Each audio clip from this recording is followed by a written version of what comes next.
আসসালামু আলাইকুম ফেসবুক বন্ধুরা, কেমন আছেন?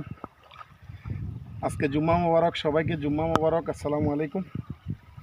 দেখেন, এই মাটি একবারে শুকনো হয়ে গেছে। নিজে নিজে সেচ দিচ্ছি, ওই পাশে মোটর লাগাইছি। আল্লাহর অশেষ রহমত, সামনে ভালো কিছু আছে মনে হয়। দোয়া করবেন। শসা গাছ, তারপরে বরবটি, আর দেখি পাশে কি দিতে পারি। পানি এমনি হাত দিয়ে দিতে দিতে আর কুল পায় না, একটা চারা ওঠে নাই। আমার এর আগেরগুলো একবারে লস। এখন নতুন করে আবার চারার অর্ডার দিছি, দেখি কি হয়।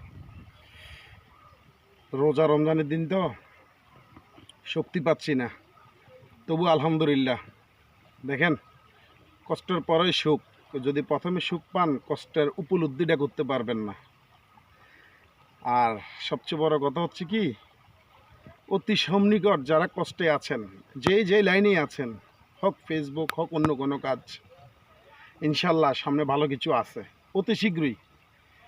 আল্লাহকে বেশি বেশি ডাকেন, সবার সৃষ্টিকর্তাকে বেশি বেশি ডাকেন, ইনশাল্লাহ ভালো কিছু পাবেন। আর কোনো কিছু হাল ছেড়ে দিয়েন না। রাস্তার মধ্যখানে কোনো কিছু ছেড়ে দিয়ে আসলে হয়তোবা এটা খারাপে যায়। একটা রশি ধরেছেন, একটা রশিতে থাকেন, এদিক ওদিক না যাইয়া। সবাই আমার ভিডিওগুলো যদি দেখে ভালো লাগে শেয়ার করবেন। আর যারা আমার নতুন বন্ধু আছেন, নতুন বন্ধু হতে চাচ্ছেন, আমাকে ফলো দিয়ে আমার পাশে থাকবেন। আপনাদেরকে আমাকে ভালোবাসা দিতে পারেন, এতটুকুই। আর বেশি কিছু বলবো না। আসসালামু আলাইকুম রহমতুল্লাহ।